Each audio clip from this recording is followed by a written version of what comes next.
Hello friends, welcome to Gyansheel education. तो दोस्तों, आज से लगभग 100 दिन हमारे पास में है एसएससी सीजीएल 2021 के टीयर 1 की एग्जाम के लिए। जैसा कि आपको पता है, कैलेंडर में एसएससी ने कहा था कि अप्रैल 2022 में वो टीयर 1 कंडक्ट करेगा। तो उम्मीद कर सकते हैं मिनिमम 100 दिन तो हमारे पास में है ही। और आपके कई सारे सवाल है कि 100 दिन पर्याप्त होंगे क्या? इन 100 दिनों में ये पॉसिबल है कि हम जो हमारा स्कोर अभी 110 120 पे आके टिक रहा है उसको हम उठा करके 175 180 तक ले जाएं? ठीक है, तो जो भी क्वेश्चंस आपके बहुत सारे कमेंट से पढ़ता रहता हूं, उनके सवाल देने की उन सवालों के जवाब देने की कोशिश करूंगा।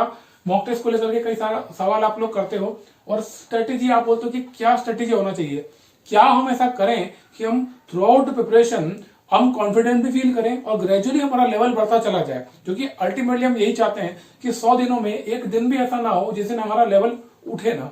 ठीक है, तो हर सवाल का जवाब दूंगा। कोशिश मेरी ये रहेगी कि आपके जितने भी डाउट्स इस वीडियो में क्लियर हो जाएं। उसके अलावा भी अगर आपको कोई डाउट बचते हैं तो कमेंट्स में लिखना। मैं कोशिश करूंगा आप डेली बेसिस से वीडियो बनाऊं या कम से कम एक दिन छोड़ करके आपको वीडियो देता रहूं, ताकि कई सारी प्रिपरेशन की जो ऐसी लूप होल्स हैं या छोटी छोटी प्रॉब्लम्स जो बच्चे फेस करते हैं उससे आपको कैसे सॉल्यूशन निकालना है, उसका क्या आपको करना, आपको पता चलता रहे।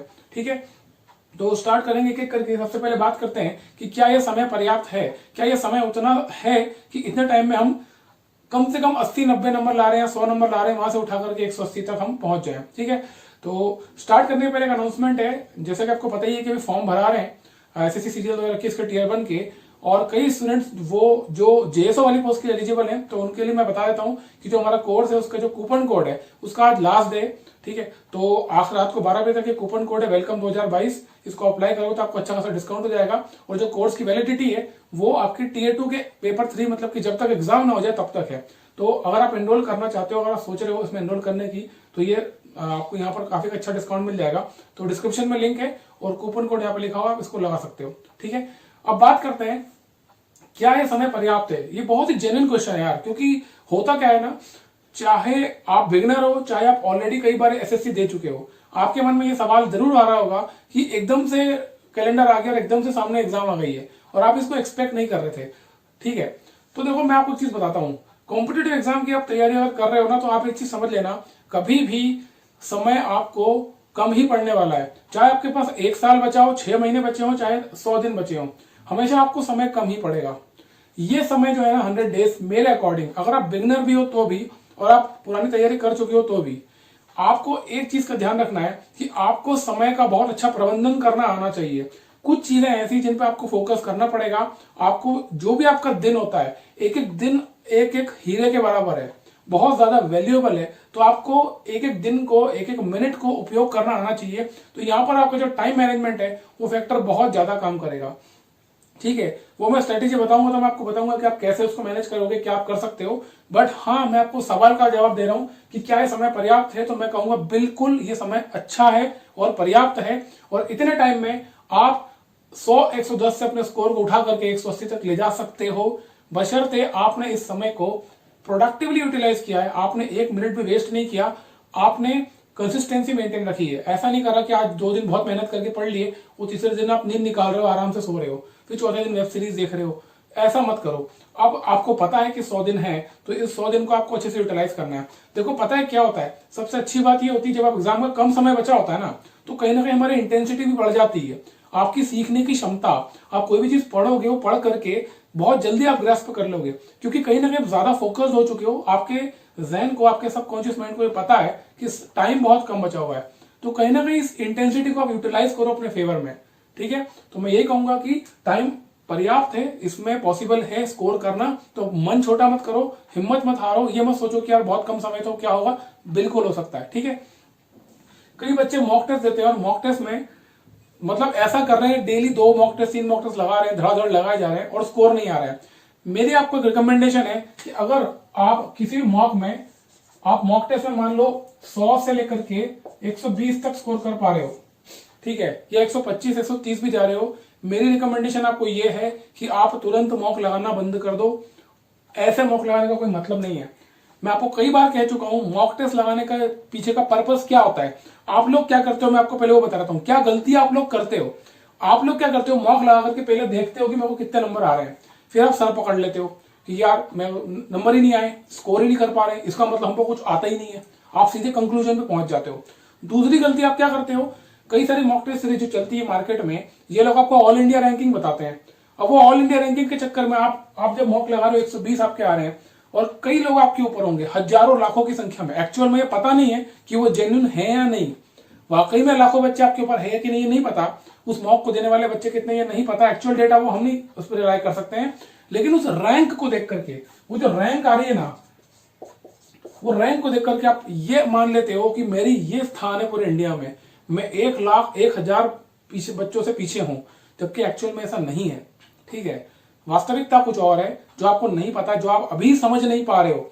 तो गलती से भी मॉक लगा करके ये काम मत करो। मैं आपको हमेशा से कहता हूं, मॉक टेस्ट लगाने का क्या पर्पस होता है, हमें क्यों लगाना है, ताकि हमको ये पता चल सके कि हमारे कौन से एरियाज वीक हैं और कौन से एरियाज स्ट्रांग है, दोनों में पता चलना चाहिए।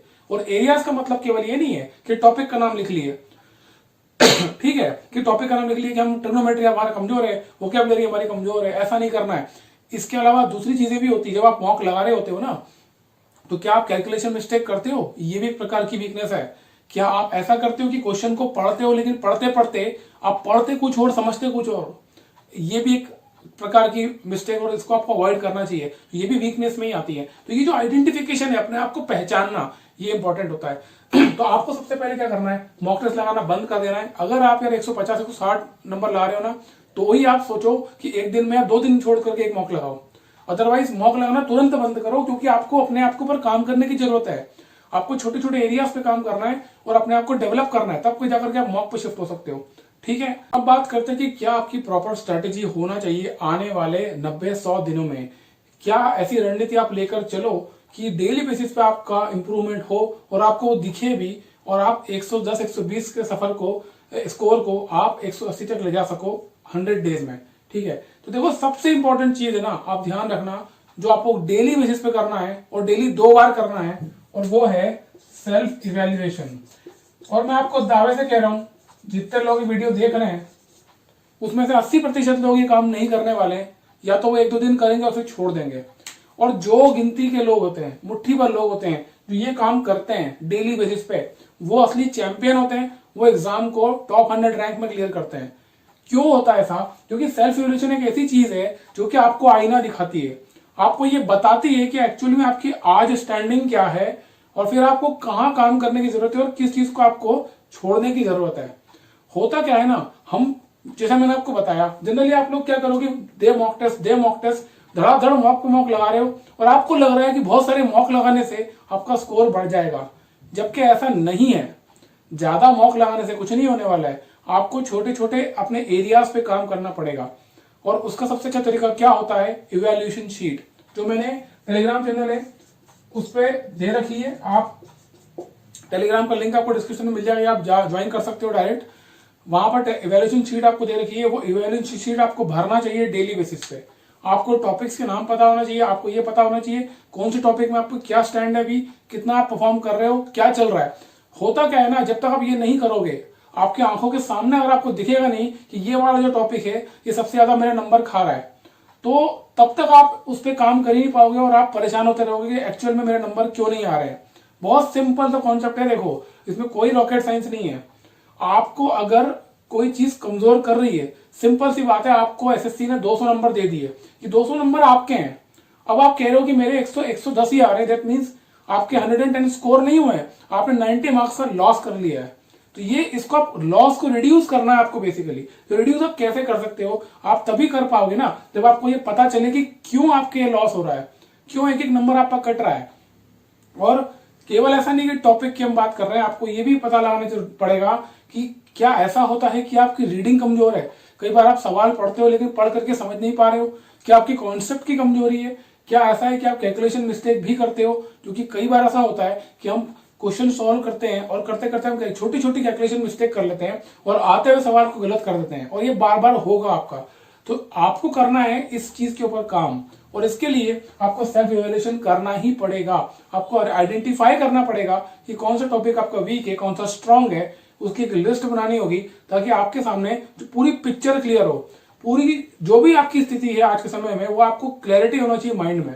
तब जाकर आप अच्छा परफॉर्म कर पाओगे और तब जाकर के आपका स्कोर बढ़ेगा। अगर आप ऐसा नहीं करोगे दोस्तों, मैं आपको गारंटी से बोल रहा हूं, आप 16-16 घंटे पढ़ लो, कुछ नहीं होने वाला 16 घंटे पढ़ने से।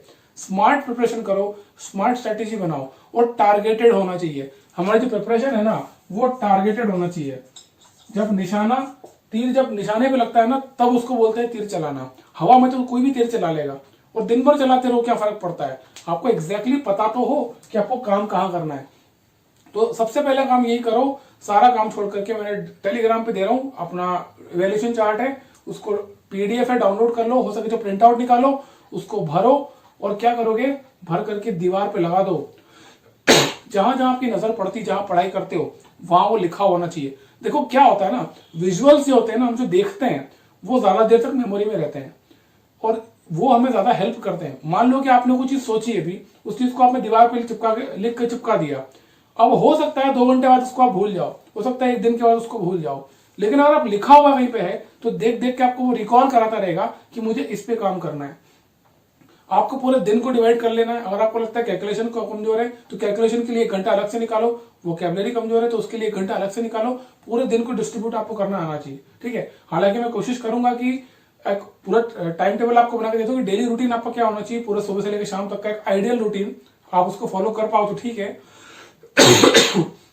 बाकी एक रूटीन क्या हो सकता है, अगर आपको प्रिपरेशन करना है और अच्छा स्कोर करना है तो सुबह से लेकर रात तक, उठने से सोने तक आपका क्या आइडियल रूटीन होना चाहिए ताकि आप अच्छा स्कोर कर पाओ और एटलीस्ट आप टॉप 100 में रैंक लगा सको, वो मैं जल्दी से बनाने की कोशिश करूंगा। बट फिलहाल आप ये काम जरूर करना है यार कि आपको ये पता हो, आप अपने आप को आइडेंटिफाई करो कि आप क्या, आपके अंदर कम है, वो कौन सी चीज है, वो कौन सा टॉपिक है, वो कौन सी आपकी हरकत है ऐसी जो कि आपको रोक रही है आपके लक्ष्य को हासिल करने से। और जैसे आप उस चीज को पकड़ लोगे ना, आप उस पर काम करना शुरू कर दोगे, और जैसे जैसे आप उस चीज पे काम करना शुरू करोगे वैसे वैसे उस चीज को आप ओवरकम कर जाओगे और वही वीकनेस आपकी स्ट्रेंथ में कन्वर्ट हो जाएगी। समझ में आ रहा है? सिंपल सी बात है बस। तो सबसे पहले मैंने आपको ये बताया कि सबसे पहले क्या करोगे, सेल्फ इवेल्यूशन करना सीखो, अपने आप से बात करो, अपने आप से बोलो, अपने आप से पूछो कि एक्चुअल प्रॉब्लम क्या आ रही है, ठीक है। मेरे एंड पे तो मैं ये कर सकता हूँ कि डेली बेसिस पे एक दिन छोड़ करके जो भी प्रॉब्लम आपको आती है उसके आधार पे जो मैं वीडियोस बना सकता हूँ, आपको बता सकता हूँ कि सेल्फ स्टडी की क्या क्या टेक्निक्स होती है, किस तरीके से आप डेली बेसिस पे इंप्रूव कर सकते हो। बट काम एक्चुअली देखो आपको ही करना होगा। मैं सिर्फ आपको रास्ता दिखा सकता हूँ, लेकिन रास्ता दिखाने से काम नहीं होने वाला है, उस रास्ते पे चलना आपकी ड्यूटी है, उस पर आपको चलना पड़ेगा, तभी जाकर के आप मंजिल में पहुंचोगे, ठीक है। तो मैं जितना हो सके मेरे एंड पे करूंगा, बाकी काम आपको करना है, तो उम्मीद करता हूं कि आप वो सब काम करोगे। इसके अलावा कुछ भी क्वेरी है, कुछ भी पूछना चाहते हो, कोई पर्टिकुलर ऐसा टॉपिक है जिसके ऊपर चाहते हो कि मैं वीडियो बनाऊं, तो डिस्क्रिप्शन कमेंट बॉक्स में लिख देना, जो डिटेल में लिख देना, मैं कोशिश करूंगा उसके ऊपर वीडियो बनाऊं, ठीक है। और इसके अलावा जो एज रिलैक्सेशन वाला इशू हमारा चल रहा है, तो जैसा कि हम देख रहे हैं माहौल अच्छा बन रहा है और कई सारे लोग अब इसमें जुड़ रहे हैं, तो 3 जनवरी याद रखना, 3 जनवरी को हमारा कैंपेन है। इस कैंपेन में सबको पार्टिसिपेट करना है। हम अब 1 साल का रिलैक्सेशन मांग रहे हैं, मतलब कि 1 साल सबको दे दिया जाए एक्स्ट्रा अटेम्प्ट जिनका एज खत्म हुआ है, ठीक है।